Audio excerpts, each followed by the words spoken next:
Yo, so you're gonna notice today we're gonna be mainly talking to you guys about knife crime for obvious reasons, and maybe some not so obvious, but you all know it's already something in the news. Statistics are looking crazy. Knife crime up, gun crime up. Everywhere that we're walking out on the streets, we're walking past police taping and things. And I know, Adrenn, you definitely like had some strong feelings and thoughts about the topic, right? Yeah, no, definitely. I think this is one we'll be addressing more and more over time, because one thing I realise is that we always talk about the results, but we never get into the causes. So we're even going to, from time to time, hit the streets and actually speak to some of the youths and understand where their head is at and what is the cause of this. Because just being plain and simple, this is, even though it's in the Bible, it's common sense. If we love each other as we love ourselves, there will be no such thing as knife crime. I don't see how it could be possible. For sure. But do you think, obviously, like, because a lot of people say obviously broken homes and like, a lack of father figure. So do you think that obviously has an effect as well? That has an effect, like a broken home. I would say so. I'd say so, because really and truly, I think this is a problem that's been building for time. There's even examples where you'll see what's going on now. So I'm just gonna, as a quick, just hit Isaiah 3.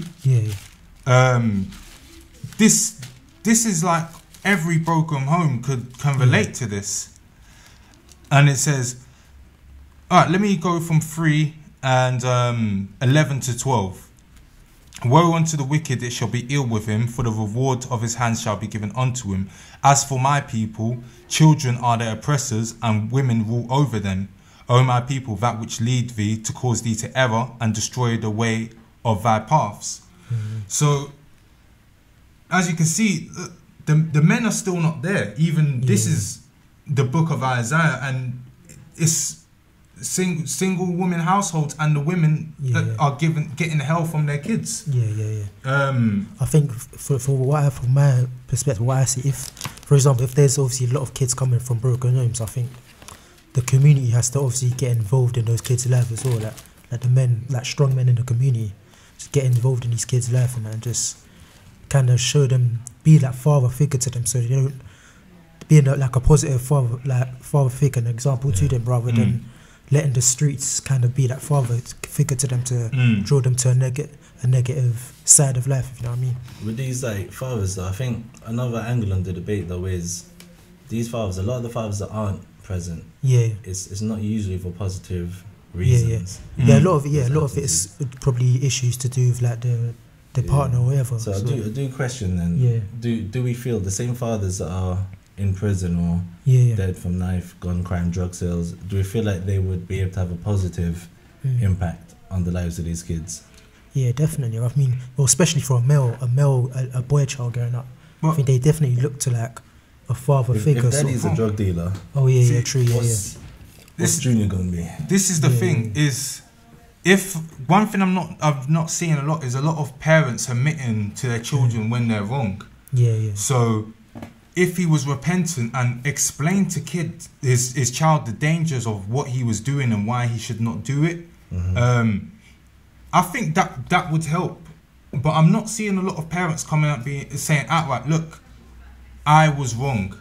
I should not have been like this, and I hope you do not follow in the footsteps I did, because this is where it leads, and this is how it ends, and you do not need to make the same mistakes that I've made. I know recent times, my mom's starting to do that with a lot of the things she did raising us, and it's like, look, you do not need to repeat this mistake. This happened because of this, and this wasn't right. And if I could have avoided this happening, I wasn't. But you have no reason to go down the same mistakes I made when I was raising you. And I think if a lot of these parents just admit that, as hard as it is to admit, that would definitely help. For sure, because if like, you know, we've all been around it. Like, so if you have two drug dealers, I'm not talking about the guy in the corner, I'm talking about the guy who the guy in the corner goes to get his thing from. If you try to recruit his son or his daughter into drug sales, he'd lose his mind at the very idea of the fact that his kids might be involved in something like that. Yeah, but at the same time, you have like when it's somebody else's kid, obviously no one's gonna care as much. But yeah, I think that's a not only a unique point that you made, but also a very good point. I think everyone has a part to play, really, to kind of. But truth be told, is because I think being a parent should sometimes also extend past just your kid. If you see if you're a fatherly figure and you're a father of children, and you see other children going down a path that's not going to help them, just out of genuine care, you should also let them know, whether they listen, but at least let them know. And if it's getting reiterated to them by many parents all over the place, I'm sure it would have some sort of effect on them to make them think at some point.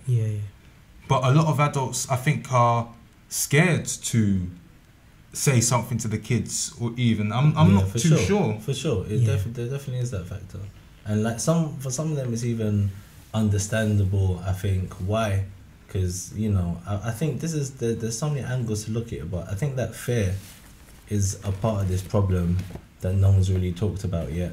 I think there's mothers that are scared of their kids. There's bystanders in the public that will see something going on, and you can't tell me there's more people with knives than without knives.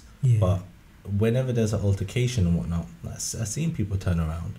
I've seen people just look away. I've seen people like just go on their phone in the meantime, just to disengage from the situation and whatnot. And you know, it's a hard position to be in. I remember like thinking to myself, like the first time I started being involved in those kind of situations, and I saw what the public is, no matter how loud you scream for help, like, you know, oftentimes in those situations, no one's gonna come and help you. And I think often there's like a judgment that goes with it.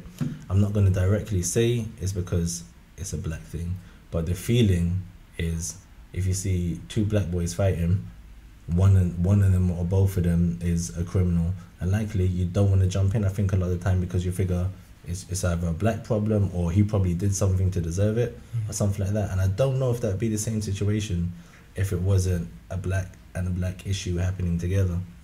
But I think it's knife crime is in all races. I don't think it's just a black thing. It's not just, but reality is I had one friend go to prison. It's like, we're probably, black people, probably 5% of this whole country, at a complete max 10. But when you're in prisons, I'm hearing it's 3/4 of the prisons is still black people. And even in America, they're 13% of America, but 75% of the prisons. So there's definitely something going wrong with us as a community, and why we don't have our back as much as the other nations. I think black, because I know things get misty and cloudy there, but black people, and I use the term loosely, that quantification anyway, but what the world understands to be black people in this country are a minority, and a minority that is predominantly working class. So the knife crime issue to me is more of a class issue. However, there are certain races that are predominantly within a working class, or at the very most edging towards a middle class, not an upper class. So knife crime isn't an upper class problem, it's a working class problem, and which people are then working class, you know.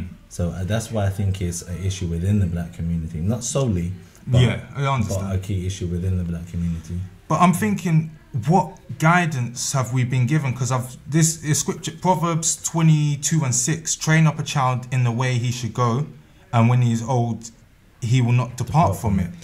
But what ways are we being shown? Because one thing I've realised, this issue crosses the whole board of this unity and lack of care for each other.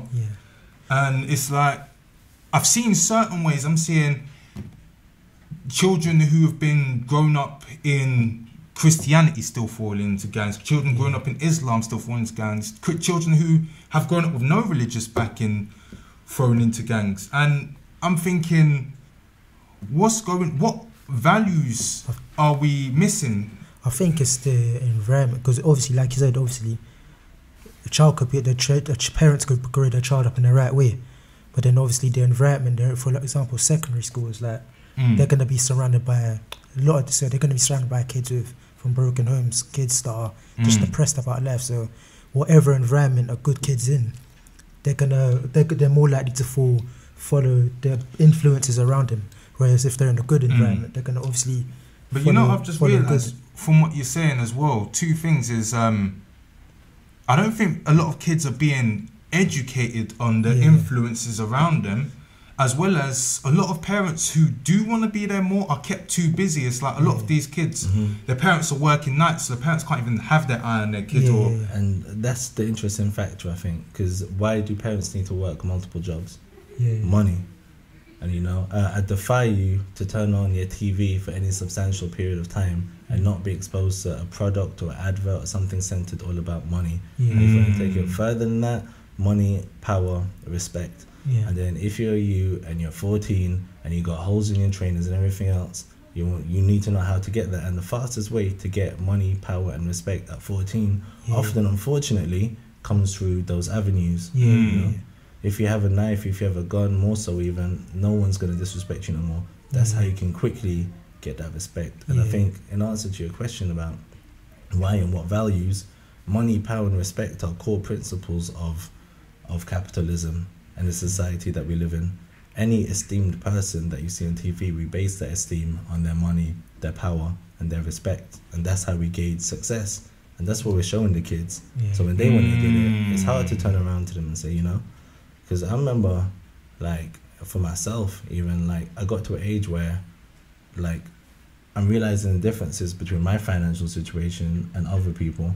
And it's not as if the people that work harder are doing better than me. No, someone like the dumb kids in school were having life better with the dumb parents and whatnot. So you couldn't tell me it was just by hard work and dedication and, you know, stiff upper lip and everything else is going to be okay. Nope. There were plenty of good A school students that were getting killed, shot, stabbed, robbed and everything else, so that wasn't working. GCSEs didn't get any money and power respect at 16. It might help a little bit at 21, but at 16, no, that wasn't helping. And then your friends are starting to front on you. So your friends are kind of selling this and in the gang and everything else. They're driving past you on your way to college, looking at you like you're dumb, like, because that was like EMA days for us and that. So like, cool, okay, you get £20 for that. All right, cool. What's in my pocket? And this is Instagram days, you know what I mean? So wealth and those kind of things ain't hidden. All right, and this is, we're fueling the problem only to get worse with the way things are. But we need to, because the thing is, I think a lot of these kids don't understand where this ends for them. It's like we're lost in the source. It's like when you're doing these things, you get blinded to reality because you're too busy. It's almost like there's idolatry involved in it. That you're so busy looking at what you have in front of you that you can't actually see where things are going or what's going on around you. And then they get surprised when a member in their gang gets stabbed or shot. And it's like, when from the outside, we're looking at, well, how did you not?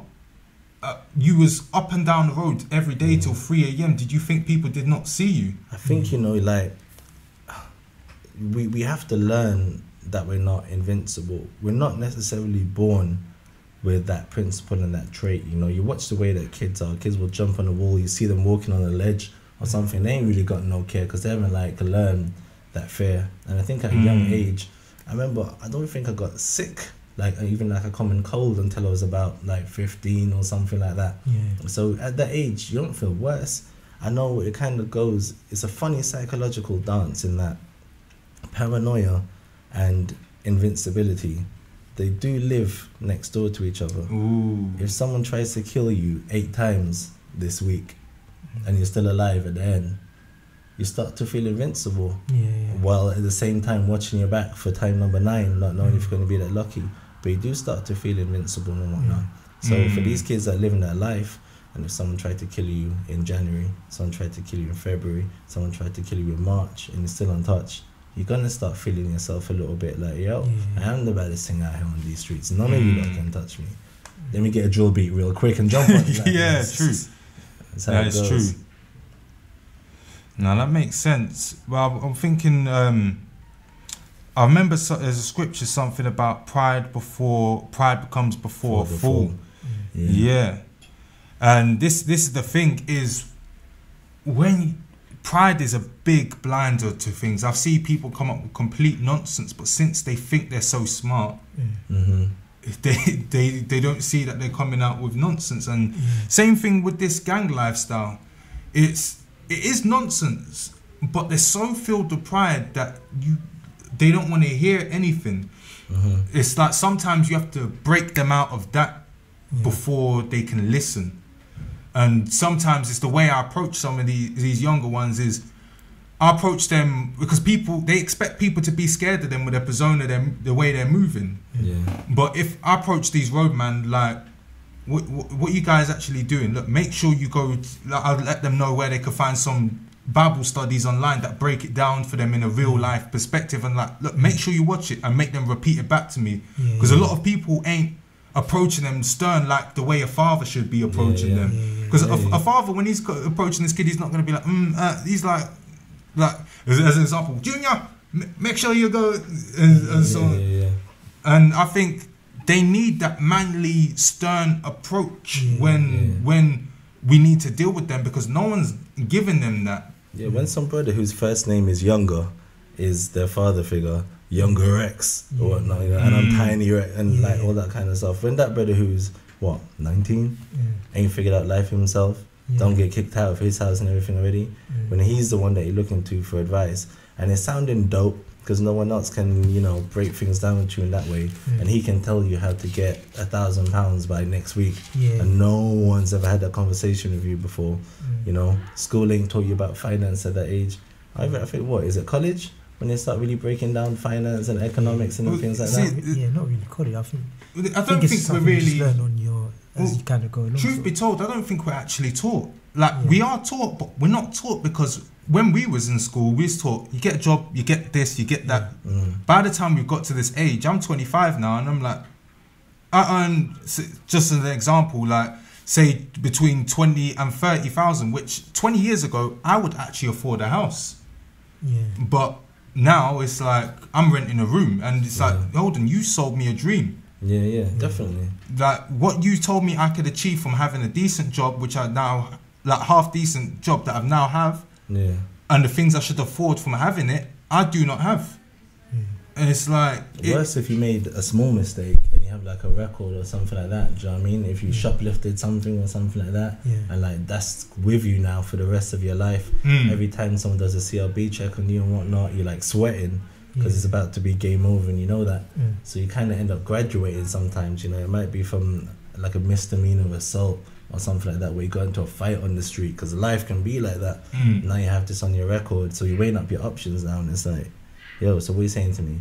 All I have to do is sit outside the jewelry shop while you go in, and just like that I'm going to get $3,000. And you're like, what, 16? That's hard, isn't it? Before you even talking to like 419s and all the rest of it, like. It's the thing, it's just wickedness is not sustainable, and that's what people don't seem to learn. That seems to just never sink in.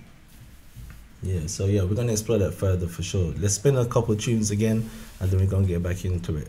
Unity Radio.